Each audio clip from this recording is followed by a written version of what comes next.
افسانه‌های جالب، قصه‌های رنگین، دلیری و چالاکی قهرمان‌های افسانه‌های خلق تاجیک در برنامه خواب شیرین برای بچه‌های عزیز و شیرین از رادیوی تاجیکستان.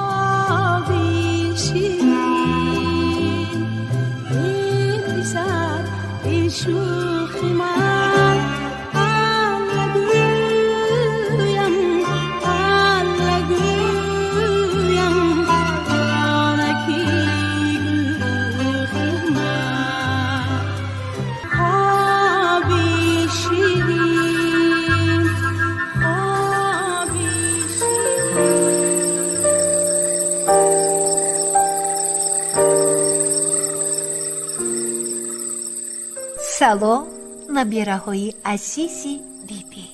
انا باز وقتی افسانه خوانی رسید. امشب باشد من به شما از کتاب افسانه های خلق تاجیک افسانه خر زیرک را میخوانم. بود نبود یک دهقانی بود. بود نبود یک دهقانی بود. وی دو برزگاو و یک خر داشت.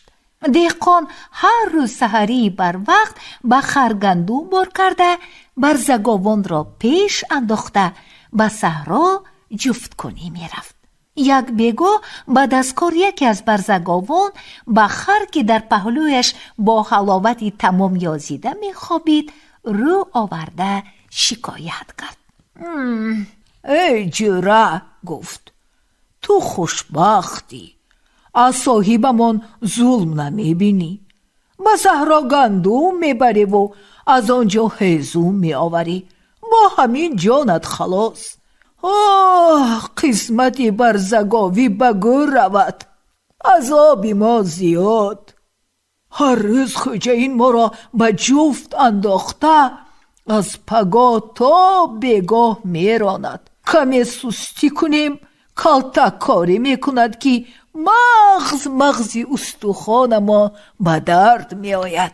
خر فکر کرده گفت من به تو یک راه نشان می دهم، جانت از عذاب خلاص. گوی جوره جان، آن چه راه بوده است؟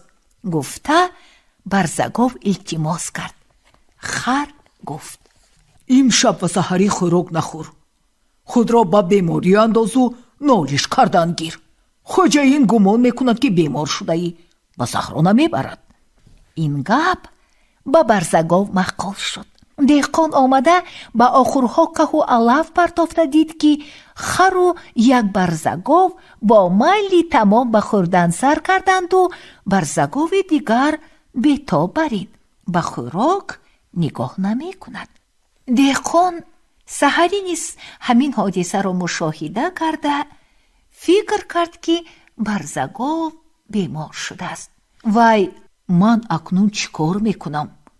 با یک برزگاو جفت رانده نشود، گفته ایستاده بود که ناگهان چشمش به خر افتاد. خر خیلی فربه و لنده شده بود.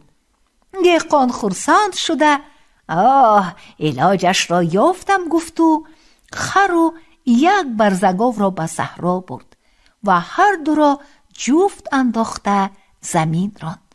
خر تا بگاه کار کرده بیحال شد. تمامی بدنش به درد درآمد. بله، به برزگاوان که به چنین عذاب طاقت میکند میگفت او خود به خود به روز دیگر را به خاطر آورده. خود کرده را دوا چیست؟ و ویلای پنهانی گویاند چند روز طاقت کرد. یک بگاه نخواست تدبیر به یادش آمد و از خرسندی با تمام آواز هنگاه زد و به برزگاوی بیمار رو آورده گفت جوره، من امروز گفتگوی صاحبمان را بازه نشنیدم.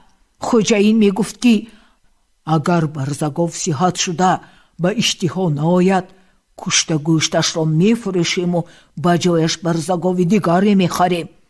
مصلحتی من آن است که تو اکنون با رغبتی تمام خورو صحت بودنت را معلوم کن که نباشد حالت خراب. برزگوف که چنین رنگ گرفتن حادثه را هیچ انتظار نبود، از خر غمخوار منتدار شده فوراً به اجرای مصلحت او کوشید. وقتی که دهقان خوراک آورد، خود را سلامت و بردم نشان داده با ذوق تمام به خوردن سر کرد. خوجین این حال را دیده شاد شد و سحری آن را به جفت درآورد. از این میان چند روز گذشت. برزگوف از نو به خر درباره وزنینی احوالش شکایت کرد. خر دور و دراز فکر کرد و بعد پرسید: تو تماما خلاص شدن میخواهی؟ البته میخواهم. این طور باشد، گفت خر، بیا از اینجا میگریزیم.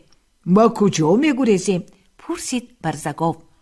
با یگان چراگاه میرویم و چریده میگردیم، جواب داد خر. برزگوف دودیله شده گفت: گپت معقول کویه، ولی ما چخیل در چراگاه از چنگال گرگ و پلنگ ایمین میمانیم. یگان علاج میابیم، گفت خر. همان شب هر دو گریخته رفتند. شب را در کنار یک دیه گذرانیده، سحری رفته ایستاده بودند که یک خروس آنها را دیده ماند و پرسید: اوقو! ای جرها، کجا رفته ایستاده اید؟ خر گفت: ما از دست صاحبمان گریختیم، به یگان جای خلوت رفته زندگی میکنیم. این طور باشد، گفت خروس، مرا همراه نمیگیرید که صاحبم در قصد کشته خوردن من شده است. خب بیا، گفت خر، با بالای من شین. از 2 سر بودن 3 سر بودن بهتر است. همین خیل 3 سر شده رفتن گرفتند.